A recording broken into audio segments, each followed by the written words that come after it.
ꯃꯌꯥꯝꯕꯨ ꯑꯍꯥꯟꯕ ꯃꯛꯇꯗ ꯍꯦꯂꯤ ꯃꯩꯁꯅꯥꯝꯅ ꯇꯥꯔꯥꯝꯅ ꯑꯣꯛꯆꯕꯒ ꯂꯣꯏꯅꯅ ꯈꯨꯔꯨꯝꯖꯔꯤ꯫ ꯃꯌꯥꯝꯗ ꯇꯥꯍꯟꯖꯔꯤꯕ ꯋꯥꯔꯤ ꯑꯁꯤꯒꯤ ꯃꯃꯤꯡ ꯌꯦꯛꯅꯕꯤ ꯔꯥꯖꯀꯨꯃꯥꯔꯤ꯫ ꯋꯥꯔꯤ ꯑꯁꯤꯕꯨ ꯏꯕꯤꯔꯛꯄꯅ ꯆꯅꯨ ꯂꯩꯃ꯫ ꯋꯥꯔꯤ ꯑꯁꯤ ꯃꯌꯥꯝ ꯄꯨꯟꯅ ꯇꯥꯃꯤꯟꯅꯔꯁꯤ꯫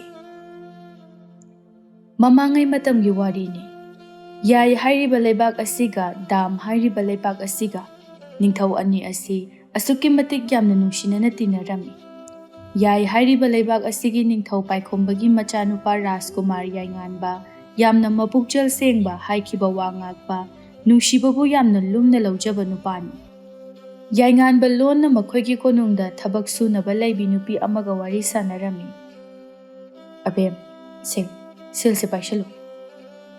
"ꯌꯥꯔꯅꯤꯌꯦ ꯔꯥꯖꯀꯨꯃꯥꯔ, ꯂꯧꯁꯜꯂꯨ꯫ ꯏꯃꯥ ꯃꯁꯥ ꯉꯝꯗꯦ ꯍꯥꯏꯕꯗꯣ ꯌꯦꯡꯊꯣꯛꯎ ꯍꯦꯟꯖꯤꯟꯗ꯭ꯔꯤꯉꯩꯗ." ꯑꯕꯦꯝ ꯇꯞꯅ ꯏꯀꯥꯏꯅ ꯁꯦꯜ ꯑꯗꯨ ꯂꯧꯁꯤꯟꯅ "ꯔꯥꯖꯀꯨꯃꯥꯔ, ꯑꯩꯁꯦ ꯔꯥꯖꯀꯨꯃꯥꯔꯒꯤ ꯃꯥꯡꯗ ꯏꯀꯥꯏꯔꯕꯅꯤ." "ꯑꯦ, ꯀꯩꯒꯤ ꯅꯪꯗꯤ ꯏꯀꯥꯏꯔꯤꯕ?" "ꯑꯩꯅꯗꯤ ꯔꯥꯖꯀꯨꯃꯥꯔꯒꯤ ꯀꯔꯤꯁꯨ ꯇꯧꯕ ꯉꯝꯗꯦ꯫ ꯔꯥꯖꯀꯨꯃꯥꯔꯅ ꯇꯧꯔꯛꯂꯤꯕ ꯃꯇꯦꯡꯁꯦ ꯃꯁꯤ ꯎꯕꯗ..." ꯌꯥꯏꯉꯥꯟꯕ ꯅꯣꯛꯂꯒ "ꯌꯥꯔꯦꯀꯣ ꯑꯕꯦꯝ, ꯑꯩꯅ ꯅꯪꯒꯤꯗꯃꯛ ꯇꯧꯔꯤꯕꯁꯦ ꯋꯥꯠꯂꯕꯅꯤ." "ꯔꯥꯖꯀꯨꯃꯥꯔ, ꯑꯩꯅ ꯍꯥꯏꯔꯤꯁꯦ ꯑꯁꯦꯡꯕꯅꯤ꯫ ꯔꯥꯖꯀꯨꯃꯥꯔꯗꯤ ꯂꯩꯕꯥꯛ ꯑꯁꯤꯒꯤ ꯅꯤꯡꯊꯧꯒꯤ ꯃꯆꯥꯅꯨꯄꯥꯅꯤ, ꯑꯩꯗꯤ ꯂꯥꯏꯔꯕꯤ ꯃꯆꯥꯅꯤ." "ꯑꯗꯨꯃꯥꯏꯅ ꯍꯥꯏꯅꯨ, ꯑꯩ ꯁꯥꯎꯔꯛꯆꯅꯤ." "ꯑꯁꯦꯡꯕꯅꯤ ꯔꯥꯖꯀꯨꯃꯥꯔ." "ꯑꯕꯦꯝ, ꯌꯥꯔꯦꯁꯦ ꯂꯦꯞꯄꯣ꯫ ꯅꯪꯁꯨ ꯍꯜꯂꯗꯣꯏ ꯅꯠꯇ꯭ꯔꯣ?" "ꯍꯜꯂꯅꯤꯌꯦ." "ꯐꯖꯅ ꯍꯜꯂꯣꯀꯣ." "ꯍꯣꯏ." ꯑꯕꯦꯝꯁꯨ ꯃꯣꯂꯤ ꯃꯣꯂꯤ ꯆꯠꯈꯤꯔꯝꯃꯤ꯫ ꯌꯥꯏꯉꯥꯟꯕꯁꯨ ꯑꯕꯦꯝꯅ ꯆꯠꯈꯤꯕ ꯑꯗꯨ ꯃꯣꯃꯣꯟ ꯃꯤꯅꯣꯛ ꯇꯧꯅ ꯌꯦꯡꯍꯧꯔꯤ꯫ ꯑꯕꯦꯝꯁꯨ ꯀꯣꯅꯨꯡꯗꯒꯤ ꯊꯣꯛꯂꯛꯇꯨꯅ ꯃꯌꯨꯝꯗ ꯍꯜꯂꯛꯂꯝꯃꯤ꯫ ꯃꯍꯥꯛꯅ ꯃꯌꯨꯝ ꯍꯜꯂꯛꯄꯗ ꯃꯃꯥ ꯑꯗꯨ ꯆꯦꯡ ꯈꯞꯇꯨꯅ ꯂꯩꯔꯝꯃꯤ꯫ ꯑꯕꯦꯝ ꯄꯥꯈꯠꯅ ꯆꯦꯟꯁꯤꯜꯂꯛꯏ꯫ "ꯏꯃꯥ, ꯀꯩꯅꯣ ꯆꯦꯡ ꯑꯃꯨꯛ ꯈꯞꯄꯝꯃꯤꯁꯤꯕꯣ?" "ꯁꯨꯝ ꯇꯨꯝꯁꯤꯜꯂꯒ ꯂꯩꯕꯁꯦ ꯇꯧꯐꯝꯈꯪꯗꯦ ꯍꯥꯏꯅ ꯇꯧꯕꯅꯤ." "ꯑꯗꯨ ꯑꯣꯏꯔꯁꯨ ꯏꯃꯥ, ꯅꯪꯁꯦ ꯅꯥꯔꯤꯕꯅꯦ ꯍꯥꯏꯕ." ꯐꯔꯦꯗ ꯏꯃꯥ, ꯀꯩꯁꯨ ꯇꯧꯗ꯭ꯔꯦ." "ꯌꯥꯔꯦ, ꯀꯗꯥꯏꯅꯣ ꯄꯤꯔꯛꯑꯣꯁꯦ ꯑꯩꯉꯣꯟꯗ." ꯑꯁꯤ ꯍꯥꯏꯗꯨꯅ ꯃꯃꯥꯗꯒꯤ ꯌꯥꯡꯀꯣꯛ ꯑꯗꯨ ꯂꯧꯔꯝꯃꯤ꯫ ꯍꯦꯟꯕꯤꯅ ꯅꯣꯛꯂꯒ "ꯇꯧꯔꯤꯁꯤ ꯌꯦꯡꯉꯨꯅꯦꯍꯦ." "ꯅꯣꯛꯑꯣ ꯍꯥꯏꯗꯦꯀꯣ." ꯑꯁꯨꯝꯅ ꯃꯃꯥ ꯃꯆꯥꯅ ꯉꯥꯡꯅꯔꯤꯉꯩꯗ ꯊꯣꯡꯒꯥꯜꯗꯒꯤ ꯕꯤꯃꯣꯜ ꯑꯗꯨ ꯌꯨ ꯉꯥꯎꯗꯨꯅ ꯂꯥꯎꯗꯨꯅ ꯆꯪꯂꯛꯏ꯫ "ꯑꯩꯒꯤ ꯅꯨꯄꯤꯁꯨ ꯂꯩꯇꯦ, ꯏꯆꯥꯁꯨ ꯂꯩꯇꯦ. ꯑꯩꯒꯤꯗꯤ ꯅꯥꯏꯇꯣꯝ ꯏꯇꯣꯝꯇꯅꯤ." ꯑꯕꯦꯝ ꯃꯃꯥꯗ ꯍꯥꯏꯔꯞ ꯌꯦꯡꯂꯛꯏ꯫ ꯍꯦꯟꯕꯤꯁꯨ ꯃꯆꯥꯒꯤ ꯃꯤꯠꯌꯦꯡ ꯑꯗꯨ ꯈꯪꯕꯅ ꯀꯩꯁꯨ ꯇꯧꯔꯣꯏ ꯍꯥꯏꯗꯨꯅ ꯏꯪꯒꯤꯠ ꯇꯧꯔꯝꯃꯤ꯫ ꯕꯤꯃꯣꯜꯁꯨ ꯍꯥꯏꯗꯅ ꯃꯃꯥ ꯃꯆꯥ ꯑꯅꯤꯗꯨꯒꯤ ꯃꯅꯥꯛꯇ ꯆꯪꯁꯤꯟꯗꯨꯅ "ꯅꯣꯏ ꯑꯅꯤ ꯑꯩꯅ ꯌꯨꯝꯁꯤꯗ ꯂꯩꯕ ꯌꯥꯔꯣꯏ ꯍꯥꯏꯗ꯭ꯔꯣ?" ꯍꯦꯟꯕꯤ ꯅꯨꯡꯉꯥꯏꯇꯅ "ꯅꯨꯄꯥ, ꯅꯪꯕꯨ ꯒ꯭ꯌꯥꯟ ꯇꯥꯔꯣ ꯀꯩꯗꯧꯕꯒꯦ?" "ꯍꯣꯏ, ꯑꯩ ꯒ꯭ꯌꯥꯟ ꯇꯥꯏ꯫ ꯑꯩꯕꯨ ꯀꯅꯥꯅ ꯒ꯭ꯌꯥꯟ ꯇꯥꯗꯦ ꯍꯥꯏꯒꯦ? ꯂꯩꯀꯥꯏ ꯑꯁꯤꯗ ꯑꯩꯒꯨꯝꯅ ꯒ꯭ꯌꯥꯟ ꯇꯥꯕ ꯂꯩꯄꯣꯠꯇꯦꯅꯦ." ꯑꯃꯨꯛꯁꯨ ꯁꯥꯎꯅ ꯑꯕꯦꯝꯗ ꯑꯣꯟꯁꯤꯜꯂꯛꯏ꯫ "ꯁꯦꯜ ꯄꯤꯔꯛꯑꯣ." "ꯕꯥꯕꯥ, ꯑꯩ ꯁꯦꯜ ꯂꯩꯇꯤꯌꯦ." "ꯄꯤꯔꯛꯑꯣ ꯍꯥꯏꯗꯤ ꯄꯤꯔꯛꯑꯣꯗꯅ, ꯀꯩꯀꯥꯟꯗꯕꯗ." "ꯕꯥꯕꯥ..." "ꯀꯧꯔꯛꯀꯅꯨ, ꯑꯩ ꯅꯪꯒꯤ ꯅꯄꯥ ꯅꯠꯇꯦ ꯈꯪꯉꯕ?" ꯍꯦꯟꯕꯤꯁꯨ ꯁꯥꯎꯒꯠꯂꯛꯏ꯫ "ꯑꯉꯥꯡ ꯑꯁꯤꯅ ꯅꯪꯉꯣꯟꯗ ꯀꯔꯤ ꯑꯀꯥꯏꯕ ꯇꯧꯔꯒꯦ? ꯅꯪꯅ ꯑꯉꯥꯡ ꯑꯁꯤꯗ ꯌꯦꯛꯑꯒ ꯂꯩꯔꯤꯁꯤꯕꯣ?" "ꯍꯣꯏ, ꯇꯥꯅꯤꯡꯗꯦꯅꯦ. ꯅꯨꯄꯥ ꯄꯣꯛꯄ ꯉꯝꯗꯕꯤ ꯏꯃꯥꯟꯅꯕꯁꯤꯡꯒꯤ ꯃꯆꯥꯅꯨꯄꯥꯁꯤꯡ ꯑꯗꯨ ꯎꯕꯗ ꯑꯩ ꯌꯥꯝ ꯀꯜꯂꯛꯏꯅꯦ." ꯑꯃꯨꯛꯁꯨ ꯃꯃꯤꯠꯇꯨꯅ ꯈꯥꯅ ꯑꯕꯦꯝꯗ ꯌꯦꯡꯗꯨꯅ "ꯃꯍꯥꯛꯅ ꯅꯨꯄꯤ ꯑꯣꯏꯔꯝꯕꯒꯤ ꯃꯍꯨꯠꯇ ꯅꯨꯄꯥ ꯑꯣꯏꯔꯝꯕ ꯀꯩ ꯀꯥꯏꯒꯦ? ꯅꯨꯄꯤ ꯑꯣꯏꯔꯝꯕꯒꯤꯅꯤ ꯑꯩꯒꯤ ꯏꯆꯥ ꯅꯠꯇꯦ ꯍꯥꯏꯔꯤꯁꯦ." ꯑꯕꯦꯝ ꯀꯞꯂꯒ "ꯕꯥꯕꯥ, ꯃꯇꯝ ꯑꯗꯨꯗ ꯑꯩꯕꯨ ꯍꯥꯠꯇꯣꯛꯄꯤꯔꯝꯃꯨ ꯌꯥꯗ꯭ꯔꯣ?" "ꯍꯣꯏ, ꯍꯥꯠꯇꯣꯛꯀꯦꯅ ꯈꯜꯂꯝꯃꯤꯅꯦ. ꯅꯣꯏꯒꯤ ꯅꯃꯥ ꯅꯨꯄಾ ꯄꯣꯛꯄ ꯉꯝꯗꯕꯤꯁꯤꯒꯤ ꯈꯟꯕꯗ ꯍꯥꯠꯄꯤꯗ꯭ꯔꯤꯕꯅꯤꯅꯦ." "ꯂꯦꯞꯄꯤꯔꯣ, ꯇꯣꯛꯑꯣ ꯀꯩꯗꯧꯕꯒꯦ? ꯑꯩ ꯇꯥꯕ ꯉꯝꯗ꯭ꯔꯦ." ꯕꯤꯃꯣꯜ ꯀꯔꯦꯝꯅꯅ "ꯑꯩꯅ ꯉꯁꯥꯏꯅ ꯁꯦꯜ ꯄꯤꯌꯨ ꯍꯥꯏꯕꯗ ꯌꯥꯔꯝꯃꯗꯤ ꯁꯤ ꯊꯣꯛꯈꯤꯗ꯭ꯔꯣ?" "ꯀꯗꯥꯏꯗꯒꯤ ꯁꯦꯜꯅꯣ ꯑꯩꯈꯣꯏꯅ ꯊꯣꯛꯇꯧꯔꯤꯁꯦ?" "ꯅꯆꯥꯅꯨꯄꯤꯁꯦ ꯀꯣꯅꯨꯡꯗ ꯊꯕꯛ ꯁꯨꯕ ꯆꯠꯄꯗꯥꯏ ꯁꯦꯜꯒ ꯑꯝꯇ ꯄꯤꯕꯤꯔꯛꯇ꯭ꯔꯕꯣ?" "ꯁꯦꯜꯕꯨ ꯅꯨꯡꯇꯤꯒꯤ ꯄꯤꯔꯛꯄ ꯌꯥꯕ꯭ꯔꯣ?" "ꯇꯥꯅꯤꯡꯗꯦ, ꯑꯩꯒꯤ ꯁꯦꯜ ꯄꯤꯔꯛꯑꯣ." "ꯂꯩꯇꯤꯌꯦ ꯁꯦꯜꯒ ꯑꯝꯇ."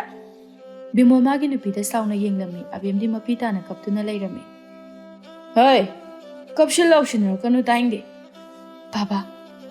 "ꯑꯩ ꯅꯪꯒꯤ ꯅꯄꯥ ꯅꯠꯇꯦ ꯍꯥꯏꯕ ꯅꯠꯇ꯭ꯔꯣ?" "ꯕꯥꯕꯥ, ꯅꯆꯥ ꯑꯩꯕꯨ ꯅꯨꯡꯁꯤꯕ ꯐꯥꯎꯗ꯭ꯔꯕꯣ?" "ꯐꯥꯎꯗꯦ. ꯑꯩꯗꯤ Ichanupi nungsiba phaude.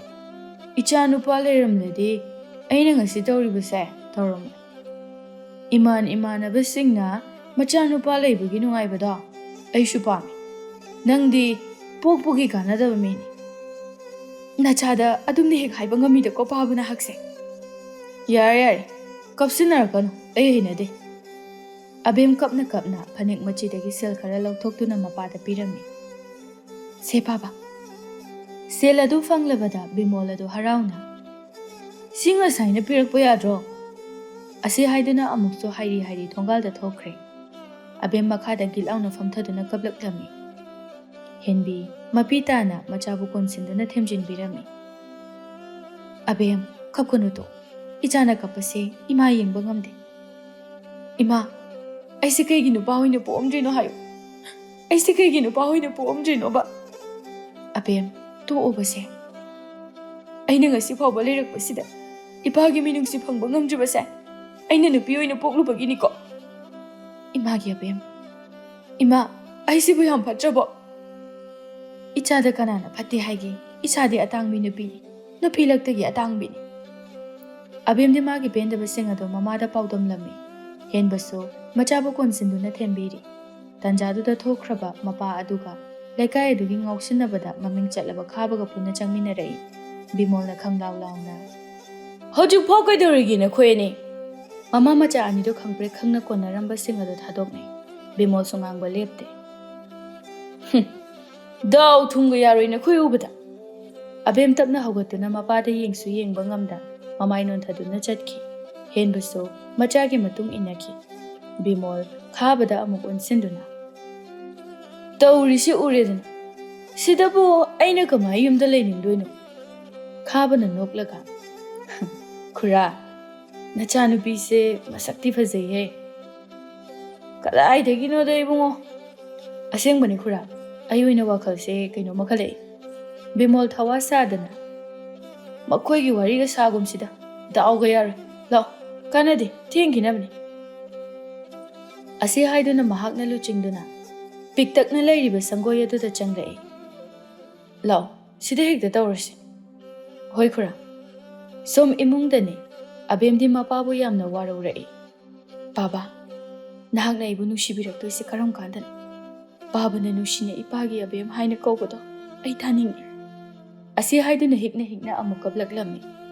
Abem piklingaidagi hauna mapagi minungsi haibadu karimata khangzarakrabani. Bimoldi henbina machanupi poklakpa matungda angang makha taba yararoi khangbadagi ngasi phawbada pentaba maga loinana leirakpani. Henbidi mapuroibana machada thina tawbibadu ubada thamoida chaina masing thingamdana khanglibani. Asumna numit adusu hawkhirami mathangi numitni. Abem ayuk ngata mamlingaiduda hawgatuna imungi thaba ingkhang pumnamak tawrami. Henbisu tabli mangolda thoglai. Abem su mamana mangolda thoglakpadu ubada hairei. Ima, kaigi mapan thoreino ayingbasida. Tumsilaga sum leibado isasi hena sontarakpagumna ningi. Horen ngahak leiraga hawgalakpa yabasibu hawjikti yam ingi. Haisu haibani. Leichilsu phanayamna tharami. Ingtham thasu khajik changlakpa matamnina. Henbidi machana ayingba aduda somangwai tairibadu ubada nungaizaramde. Abem, ima ising asaba lungkhalugi. Ichagi iru mai thanaba. Yarni ima ayingbana dum luzaragi ima wana nabani. Ima kaisu wadeda nangoina narakani yam inghanganu ko. Mamagi wahaiduda abem su nokjarami. Henbisu imungda amuk changki. Abem su makhatana waitaiduna leiri nongsu khazik ngalaklami. Abem iru mai thajaba loiraduna asengba pizol setuna laiduk tharami. Henbidi machagi matawa dubu nungsina yengjari. Abem su mamagi matawa duda noi. Aduga hairei. Ima, kaidorage da amuna yengi duba. Henbi machagi makokta nungsina nanthabiduna. Aigi ichase yengliba makai sukpen pendi. Onthokna su phazakri. Adubudi ima lawbaini. Machagi wahaiduda henbi su momonok jarami. Ado ima, kainjang tongsige. Kangsoy oina thongjalo. Hoi ma. Abem hatu imungda muk changki. Henbidi machana changki badu yengduna laihaure. Abem su chak insang thongba loiraduna mamaga punna chak chaminaba loiraba matungda konungda hatu laklami. Somdasu yainganba abem lakpa ngairami. Hoju phau laktini. Asi haiduna konungi thonglom aduda cheptha yengli. Abemna hatu konungda changlakpadu ubada yanganbadu momon noklai. Yanganba ngai hakti abemgi maikaida mitkupta yengduna lairami. Machindasu tapna soli. Kayada ningthizaribano. Haisu haibani abem nupi ama oibagi guntana laitenglammi. Masakta fibamda awatpa amata lairamde. Kuchu phange ngaurammi. Masaidudi tentakna kakladuna jum laibak aduda thadarami. Masamsu ningdu yaina musumuna sanglami. Auba kanana phajade thi haiba yaroi. Masak adu hek yengbada taying laubasu oirami. Abemana nungtigi tauba mathaugumna konungi ahangba ka khudingi waisit wairam taurami. Yainganbasu laptakna abemgi mataw aduba yengjarami. Yainganba abemna wana tauribado ubada mabukningda nungaijaramde. Abemsu mamaya do nongkhalakpada mangondagi khajik laptakna yainganbana yenglaga mangonda yengduna lairamba aduda mahaksu momon taurami. Yainganbasu abemna noklakpa aduda nokmi taurami. Abem makhutna yainganbada chatlo haiduna ingi taurami. Yainganbasu abemgi mawong adu khangladuna chatki. Abemsu yainganba chatkiba aduda wai sangna tauriba thabak adu makha chatharami. Matamsu khajik thengjelakpana abemsu yum hananaba thoglai. Yainganba abemgi manakta changsilai. Abem, kay haige Rajkumar? Kemta haide. Ado nangbu yang warabu sida thabak subase. Nang yang waragana ay imada atopa sinpam amada sindokhange. Adumna tawbigano Rajkumar. Ay kaysu wadi. Kaysu tawrui pakhatganu. Asengbani Rajkumar. Ay kaysu wadeba. Adumna nangna hairuba matamda Maharani na ibanibu chingnakiba yai. Adugidamaktadi kemta khanganu. Rajkumar, simatangdi haibiganu. Ay kaysu wadeba. Mapi irasu khajik jelabani. Hairarogi. Adudi Rajkumar, ay hannaba tawragi. Fazana halu. Abem yainganbada hanna fawba yengamdana chatkirami. Yainganbasu abemgi mawong aduda nungaitana lehauri. Abemsu hatu lakpana mayum yauraduna changlai. Mana changlakpada khabaga punna mapadu yu thakduna lairami. Khaba yamna munna abemda yenglai. Abemsu usinadaba saduna imungda changkige tawbaga mapana khamlai. Ngaiko. Abem chatlambadu chapleptuna hairai. Kay haige baba. Ising khuzayamda buthoro. Hoi baba. Abem imungda hatu changkiduna mapabungna haibadu maktawrami. Abem ising khuzaya do paiduna yamna tanna mapana famliba manak aduda changlai. Khabade abembu munna yengba lepte wakhaldasu. Pachai hai. Sidi egi hekta uninglai. Abem khuzaya do mapada pirami. Se baba. Aingonda piyu haiba nate ne nangbo. Noi ta khabada piyu ne. Abem khabada hairapta mak yengduna ising adu pirami. Khabasu ising adu launa abemda munna yenglami. Abemsu ising adu piramduna hatu mamai laithokduna chatki. Khaba bimolda onsinduna. Khura. Nachanupi sidi phachai he. Bimol ngauri tawraga. Aigi chanupi leiteda. Kadaida chanupi no. Abemsibu khuragi chanupi natabro. Nate. Aidi masakse yengningdabana naarabani. Ay lawjaragi. Lawningagana ne. Ngasi hekta lawbu. Bimolgi wahaiduda khabadi karimna nandoklami. Abemagi phamung aduda famduna hikna kaplami. Baba, nangse nahaki hek pukchabana chaphoba nushiba khangdedako. Mapaga khabaga na sanaba warido abemsu khajik tahawbana mapabu waraurai. Aise nushiba ngamloidaba oiredi. Pikningaida hatokpiramba yadro. Asumna sum kayam kuina hinkini. Hawabase hei khangba wari. Henbi machana kaptuna lairiba aduda pakhana chensilai. Abem, kaidawragi chana kapladi. Abem mamana hanglibado kaisu khumda mamabu kauduna kaplami. Henbi so machagi mawongduda machabu themjenba oina managana duda nanthabirami. Matamsu sum haukhibana hapta amamukti hauki. Abem hanagumna konungda numit khudingi laklami. Konung adu ngasidi ilanglami. Mayam adusu amaga onsinduna wari pangsanda sanari. Tanja aduda abemgi mamanabi linthoidu taha chensilai. Abem su linthoidu onsilaktuna. Kai leragi linthoi. Nang pau tajiba. Kai pau no. Rajkumar se luhongani haye. Linthoi gi wahai du tabada abem masado tu chungkiba khanghaude. Linthoi so amukso hanjana hairei. Luhongga dawriba Rajkumari adusu masak mataw yamna phajai hainei. Abem mamitagi mapi sentharai wasu nganglakidre. Abem gi mataw aduda Linthoi adu ingagakna hairei. Kaidawrage? Abem mapi adu sasa taithokna. Ngasidi ai isa se yam nuwaitre Linthoi. Adudi nangsu yumda hannadaba tawru. Nangi thabokto ngasidi aina mahut sinbirage. Yanida ai kaisu tawrui. Yadoyoredi phari aisu chalage ko. Linthoi do amuk chatkirami somda yainganba mapa mamage manakta sauna wa ngangri. Ipa ningthau nacha aigi apampamda haifetangde hangbiramba yadra. Hangbagi mathau tade nang aigi ichani. Aina haibada dumang yafam thokpani. Ipa ningthau aigi su apamba lai. Aduna ai luhongbase yaba ngamloi. Hai nang napa aibu chophange khangano. Ipa ningthau na sinjabani. Oh maduna takpudi nang luhongbase yaba ngamloi sira. Ngamloi. Masigidamagta nachabu ngakbiyo. Asi haiduna chatkige tawbaga ningthau paikhombana khamlai. Nangna luhongba yaba ngamloi hairibasi aikhoigi sida minai oiduna leiba abem leibagi natra. Mapagi wahaiduda chatke tawramba yainganbado mapada sat yenglai ningthau paikhombsu makha tarai. Aina karigi khangloi. Nangna khanba wakhalbu aina karigi khangoidoino. Yainganba mapada munna yengduna. Khangna nacha aigi apambase athingba pigi khanbiribra. Nacha aigi apamba hanglamdaba makai luhongbagi wa haudoklablibase. Khangi. Ai loina khangi. Nakhoi anigi mari adubu ai loina khangi. Aigi itaw ningthauga mamangai de saknakiba wasakti kaidawnungda thugairoi. Maduna nakhoi masalgi warini. Aigi su aigi nungsibi mahaka kainaba ngamloi. Wahai adu khak hairamduna yainganbado thokkirami sauna. Ningthau paikhombasu sauna leihore. Maharani nganbitonsu mapuroibada onsinduna tapna hairei. Iningthau angangi apambase thonghankrasi.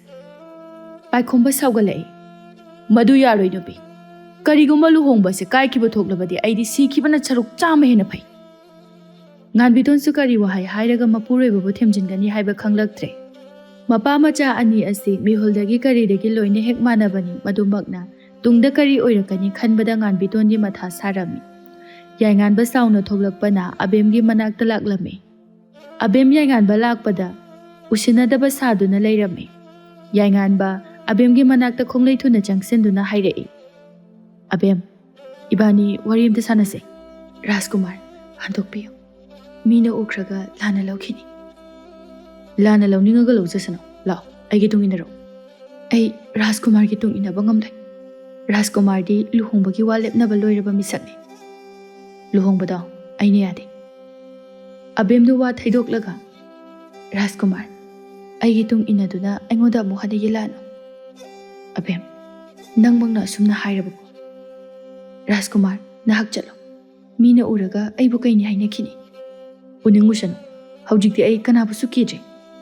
Nangda kidrabasu aidiki yari ai chalagi. Asi haiduna chatkirami. Yainganbada hanna fawba yenglamda. Yainganba abemda warawna yenghore. Numit adusu adumag hauki. Abem hanagumna konung aduda laklami. Tanja aduda nupi ama abemgi manakta changlaktuna hairei. Abem nang maharani na lao hairakpani. Abem swai lawi maharani na mabu kawi tabada. Nupi dusu adumag chatki. Abem su tabli maharani na lairiba adomda changlai. Nganbiton so abem changlakpadu ubada kaushilami. Chango sida. Abem changlaktuna maharani gi mangda leplami. Nganbiton do abem da yengduna. Aina kauribasi maram khangbra. Khangde haibiyu maharani. Aigi ichaga nakhoi ani gi mari ai loina khangi. Aduna nakhoi ani lapthokna naba hono. Aigi ichade leipak amagi ningthaugi machanupiga haina singnaba loirabani. Abem khumba ngamda mamaya do nonthaduna leirami. Nganbiton su makha tarei. Aduga naha konung asida sulaano. Abem mamaya do nongkholaktuna nganbitonda yengduna haijarei. Konungda laano haiba wahaidudi haibiganu maharani. Abem aina nangi watanaba pigani. Adubu nangna konung asida laktuna leirabadi. Aigi ichana nangbu kawba ngamlaroi. Aduna aina hairibasida yaw. Abem upai laita Maharani na hairibadumag yaba tarami. Abem na tapna hairai. Maharani, ay haksila dudi lauzararogi. Masigidamagta ibang agpiyo. Ngan biton su kariso haibang ngamda nungaitana abem da yenglami. Abem su mapamasida pantadana mayumda halaglami. Abem na mayumda hek halagpaga hanagumna khaba adu lairami mapaga punna. Yumdo ngasidi mi kanamta lairamde. Mapasu ngawba henman kibana gyantada tumduna laire. Abem hanagumna kanasu yenglamda magi kada janglagtuna hikna kaplami. Tanja aduda khaba do abem gi manakta changlei. Abem, kegi kapinu. Abem kapna yengkhalakpada khaba leptuna lairambaduda masa adu ipapa khalai. Khaba su yamna tuguchaba mityeng ama yengduna abem gi manakta changsilai. Abem latli. Takhaba. Abem. Asi haiduna abem gi makhutta pharami. Abem sauna. Khutsi thado oyam thuna. Paisin khrubu khutni. Punsigi thado oroi. Abem du ngamjabi thaduna makhutta tu lokthoknaba hone. Machinda su kanna laurami. Baba, ima, aibum ta kanbiyo. Ima. Khabana karimnana.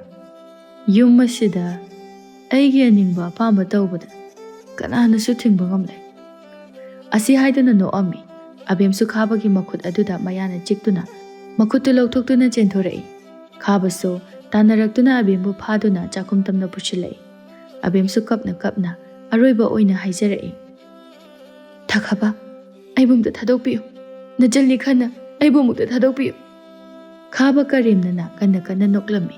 Abem su kapna khabadagi nathoknaba hotnaba lepte. Khaba abem gi makhut adu thadoktuna inthurami. Abem su makhada tushinduna tarami. Abem makhada sitlaga maning halami. Khaba su asum changsilai. Abem sum maning hanbada thang sori lairibadu thengnarami. Abem mami chejet uisinduna thang sori adu tapai khalaga khabagi maikai tamna langlai. Khaba su laithokpa nanghodaduna mahaki pamumda palami.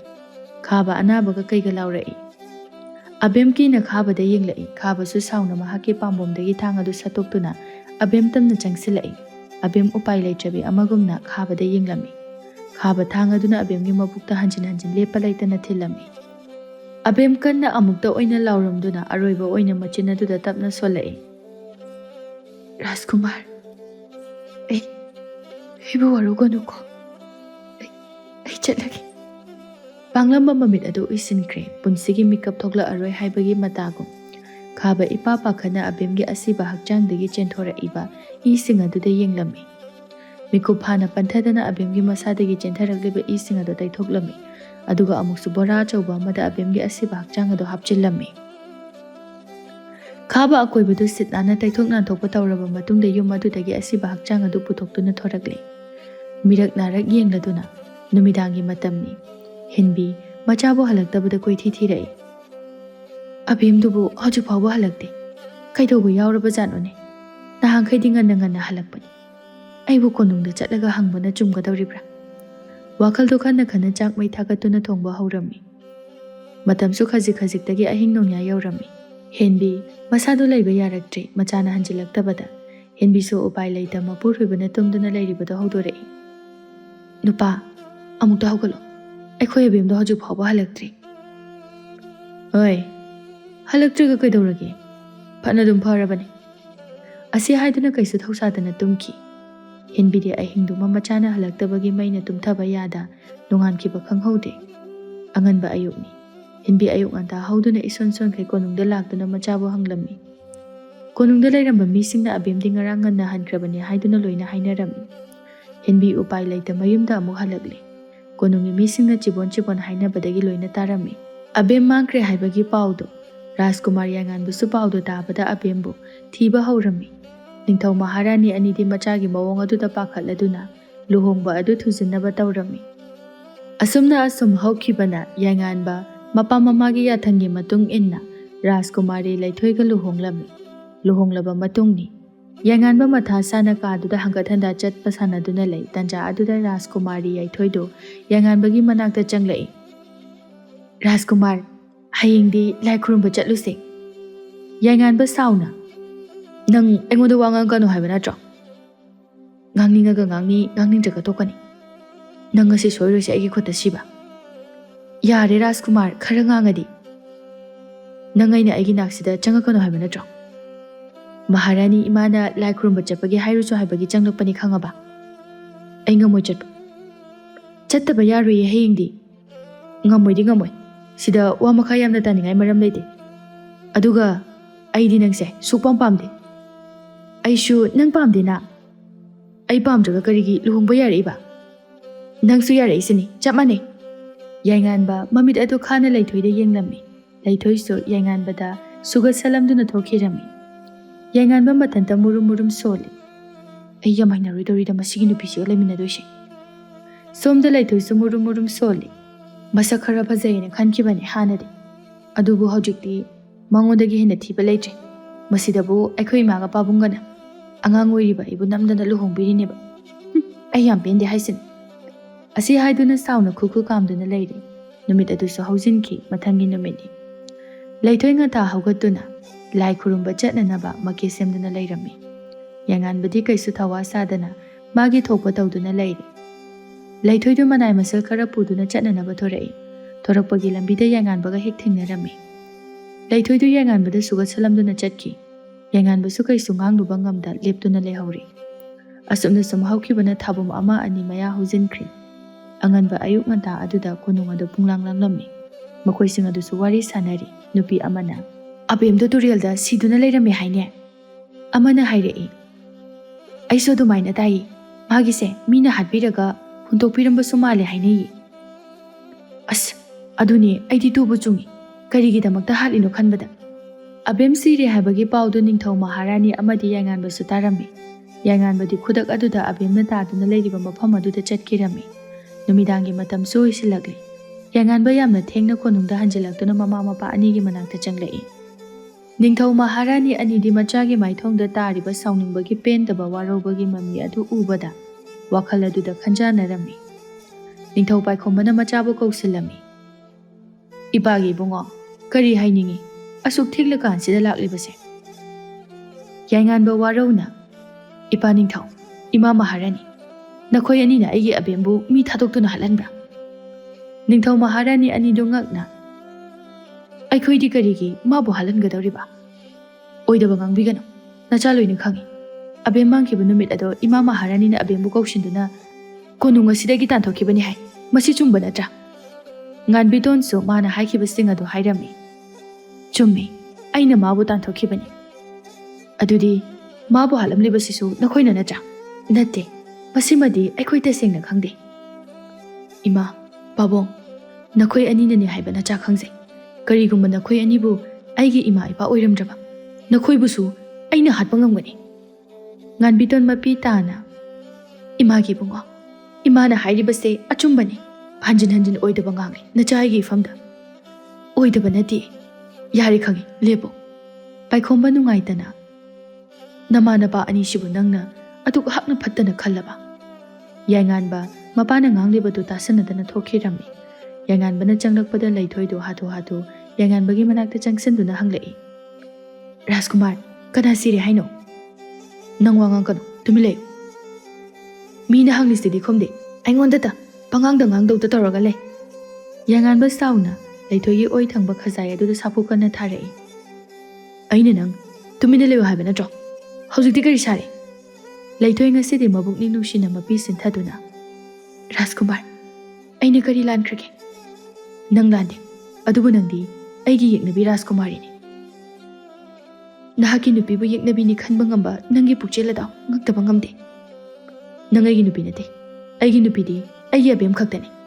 Nang leirambana aigi abembu inaktagi setuna pukhibani. Abem haidi kanano. Nangonda hairubagi mathau tade. Laithoi ngasidi pendana hairai. Aise nangi kanano.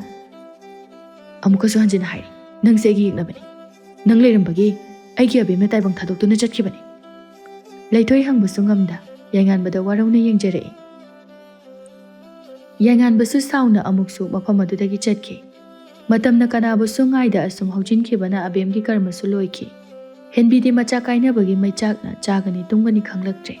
Hanadagi henasu sonjalami. Bimoldi hanagi hamu mayumda mi pusilaktuna ngauduna leiri.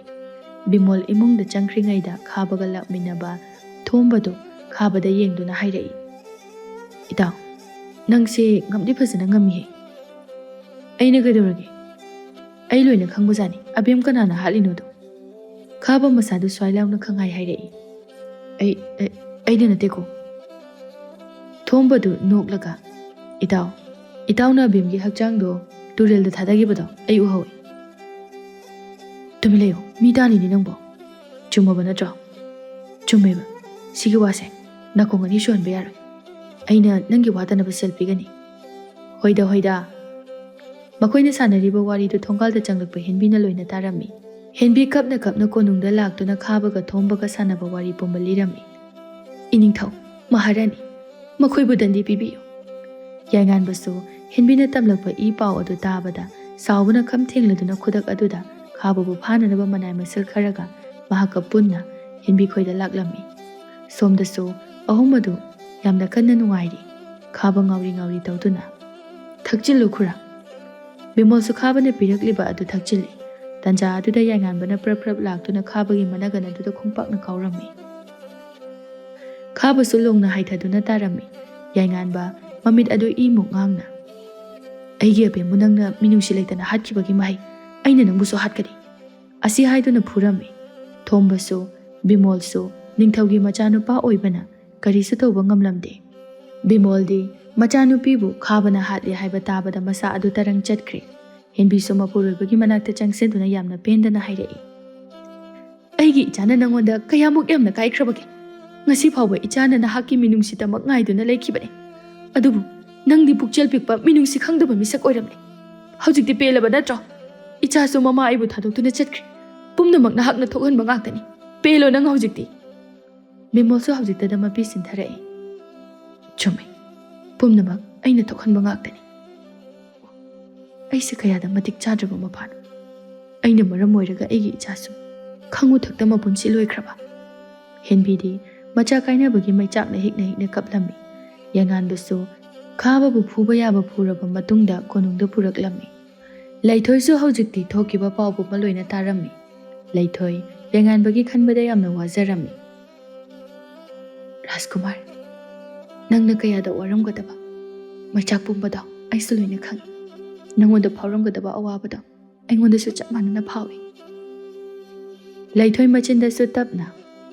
Abem, nang sinaraiba yamna thi. Nangi Rajkumar na nangi damak wajabase. Nangna di khangkhidri. Asi haiduna tarakliba mapising adu daithoklami. Somda khababu khudak aduda kaisum sangda thamlami phajenduna. Yanganba mama mapada mana lana laukiba sing adu ningamlaklamdi. Yanganba tabli magi kada changlai. Ngasidi laithoida sungang chaiba tawramdi. Laithoisu chap mane wangangda yanganba na tawribadu yenglami. Yanganba kapubagi mamit adu sungang sangang lami maithong adusu imakmaksildi. Rajkumar, chakitang chana na batawsi. Nasado ichok thana uri. Ay chaningde. Laithoisu wa makhata na ngang siludri. Yanganba mamit chajat uisinduna awaba pumba khanglami. Mathangi numidi. Yanganba mama mapa anigi manakta changlaktuna. Manalana laukiba pumbado lale haiduna sengtoklami. Ningthau paikhomba machada tungsina yengduna. Ipagi bungo. Nangonda karisu sauba leite. Ipana haigadabadi. Imau ibemabu luna tawbiyo. Nganbidonsu chap mane. Imaudo wai haina machinda haidrabasu. Tumin kapcharibani. Ima imaugi matau yengba ngamde. Mamagi wahaido tabada yanganbagi thamoida laithoibu khangnung nungsiba phaurakpagum tawrai. Laithoidi tumina wakhal amada leirami. Rajkumar, ai nangonda kaisu saude. Rajkumar na ibu nungsiba ngamloi haibasu khangi. Aidi Rajkumar ba ahanbu uba mikupta nungsiba phaukhibani. Aina nungsi haidunasu Rajkumar gi maphamda nungsi haiba wahaidudi hairaroi. Ai kanadasu aigi thamogi warwalase hongdoklaroi. Mapisu tapna sintharai. Tanja aduda yanganba laithoigi mangda chap leptuna hairai. Kaigi kapino. Nangna kapada pakchadi. Nangdi no okata laibana pakchai. Laithoi yanganbada pitana thalaba mit aniduna yenglai. Rajkumari, aina nangbu yang wahalabra.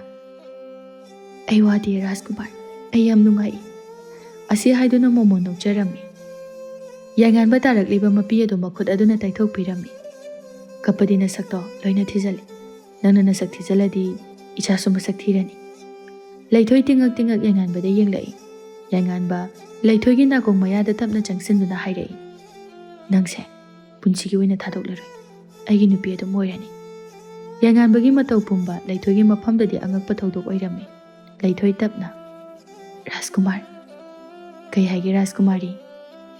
ꯑꯩꯕꯨ ꯌꯦꯛꯅꯕꯤꯅꯤ ꯈꯜꯂꯤꯕ꯭ꯔꯥ? ꯈꯟꯗ꯭ꯔꯦ, ꯍꯧꯖꯤꯛꯇꯤ ꯑꯩꯒꯤ ꯅꯨꯡꯁꯤꯕꯤ ꯔꯥꯖꯀꯨꯃꯥꯔꯤꯅꯤ꯫ ꯂꯩꯊꯣꯏ ꯌꯥꯏꯉꯥꯟꯕꯕꯨ ꯆꯦꯠꯅ ꯀꯣꯟꯁꯤꯜꯂꯝꯃꯤ꯫ ꯔꯥꯖꯀꯨꯃꯥꯔ, ꯑꯩꯁꯨ ꯅꯪꯕꯨ ꯅꯨꯡꯁꯤ, ꯑꯩꯕꯨ ꯃꯤꯔꯥꯏꯕꯤꯒꯅꯨꯀꯣ꯫ ꯑꯩꯅ ꯅꯪꯕꯨ ꯄꯨꯟꯁꯤꯒꯤ ꯃꯤꯔꯥꯏꯔꯣꯏ, ꯅꯪꯗꯤ ꯑꯩꯒꯤ ꯌꯦꯛꯅꯕꯤ ꯔꯥꯖꯀꯨꯃꯥꯔꯤꯅꯤ꯫ ꯌꯦꯛꯅꯕꯤ ꯔꯥꯖꯀꯨꯃꯥꯔꯤꯅꯤ ꯍꯥꯏꯕ ꯍꯧꯖꯤꯛꯀꯤꯗꯣ? ꯁꯣꯏꯕꯅꯤ ꯁꯣꯏꯕꯅꯤ, ꯅꯨꯡꯁꯤꯕꯤ ꯔꯥꯖꯀꯨꯃꯥꯔꯤꯅꯤ ꯍꯥꯏꯕ꯫ ꯈꯪꯉꯤ, ꯅꯪꯒꯤꯁꯦ ꯑꯩꯕꯨ ꯌꯦꯛꯅꯕꯤ ꯔꯥꯖꯀꯨꯃꯥꯔꯤꯅꯤ ꯍꯥꯏꯅꯤꯡꯉꯤꯗꯣ꯫ ꯍꯥꯏꯌꯨ ꯍꯥꯏꯌꯨ, ꯄꯦꯟꯗ꯭ꯔꯤꯐꯥꯎ ꯍꯥꯏꯖꯧ꯫ ꯑꯁꯤ ꯍꯥꯏꯗꯨꯅ ꯄꯩꯊꯣꯛꯇꯨꯅ ꯆꯠꯈꯤꯔꯝꯃꯤ꯫ ꯌꯥꯏꯉꯥꯟꯕꯁꯨ ꯅꯣꯛ ꯅꯣꯛꯇꯨꯅ ꯂꯩꯊꯣꯏꯒꯤ ꯇꯨꯡ ꯏꯟꯅꯈꯤ꯫ ꯑꯁꯨꯝꯅ ꯃꯈꯣꯏ ꯑꯅꯤꯁꯨ ꯍꯔꯥꯎ ꯍꯔꯥꯎ ꯅꯨꯡꯁꯤꯅꯅ ꯂꯩꯃꯤꯟꯅꯕ ꯍꯥꯏꯕꯗꯨ ꯑꯣꯏꯔꯝꯃꯤ꯫